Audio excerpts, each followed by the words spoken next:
Hey everyone, before this video gets going in full, I need to give some proper disclosure. The game I'm covering in this video wasn't on my radar until Colin Moriarty texted me a review code out of the blue. As many of you know, I'm his primary writer for his side quest content over at Colin's Last Stand, and he knows the developer of this game and will be working with them on some future projects. I myself have zero involvement with the dev, but it's still worth mentioning the circumstances upon which I was able to play this game. With that said, I've been completely honest in my assessment of it, but if you'd rather negate my opinion entirely, I more than understand.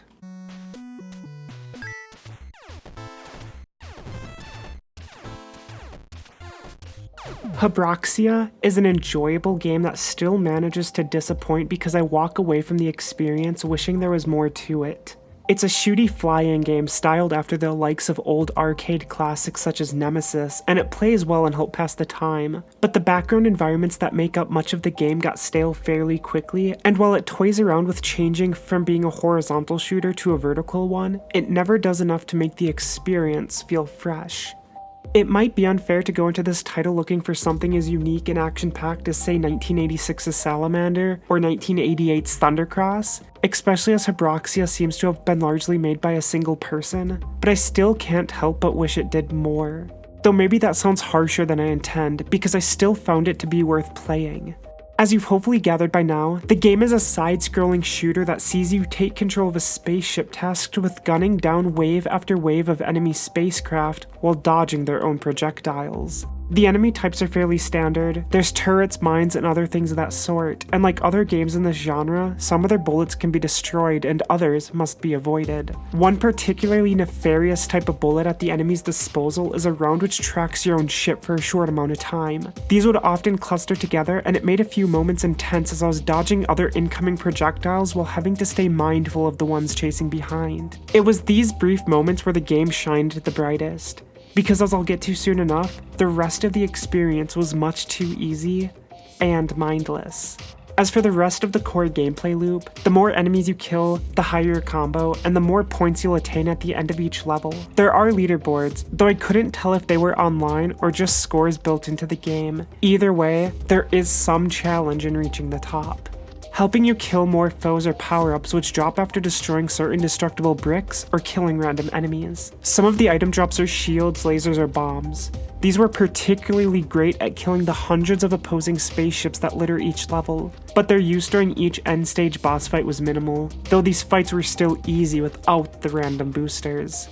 Keeping things simple is an upgrade system which allows the player to purchase more health or improvements to the spacecraft such as wider shot spread, increased fire rates, and higher shot power, among other things. This core idea I really liked, and it's been used in other games before, but its biggest failing in this case is that Habroxia is much too short. The entire experience can be completed in 1 to 2 hours. The night of this recording, in an effort to see how it ran on both the Vita and PS4, I got a platinum trophy in each version in seemingly no time at all. There's only 15 levels in story mode, and each took roughly 3 to 4 minutes to complete. Because of the upgrade system, you become much too powerful and too quickly, and the game never really ramps up in difficulty, so it's mostly a walk in the park. I'd have much preferred if enemies and bullets in later stages not only sped up, but packed more of a punch. The lack of intricate levels was highly noticeable during late game stages as well. Indestructible debris or maze-like pathways would have done wonders in amping up the intensity, but instead, the layout is much too similar to what's already come before.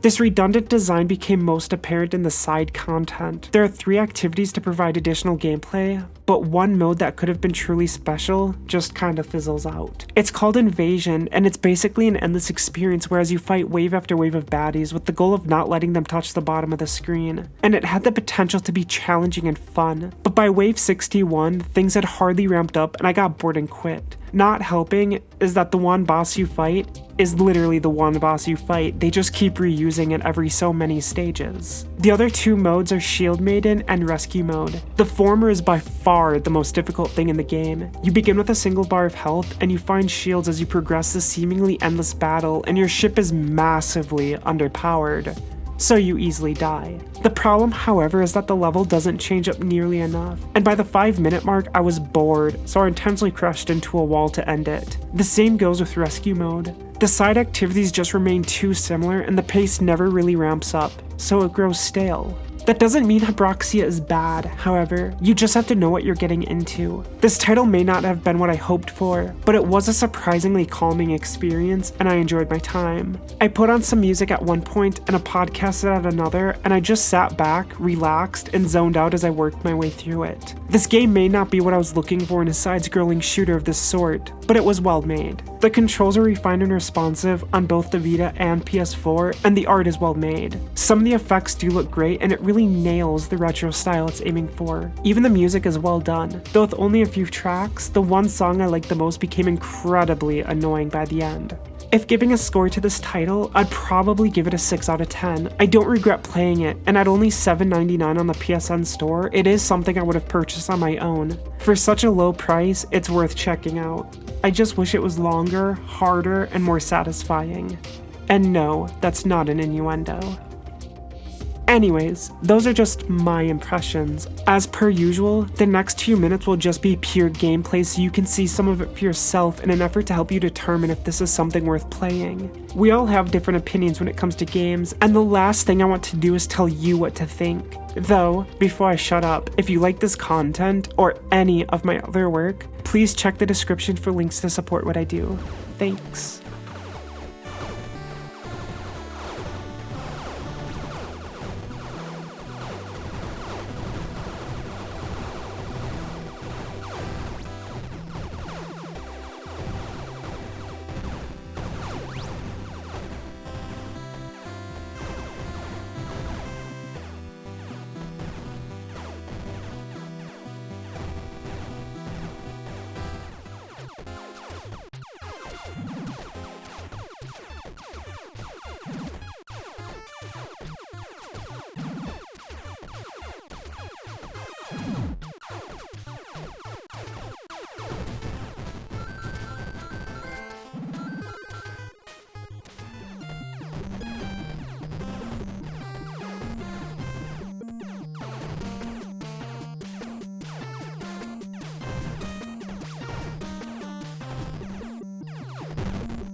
As an independent content creator, I need all the help I can get to grow my channel, so if you like my work, please leave a thumbs up on this video, subscribe to my channel, maybe drop a comment below, join my Discord, and if you want to support what I do, please check the description for ways to donate.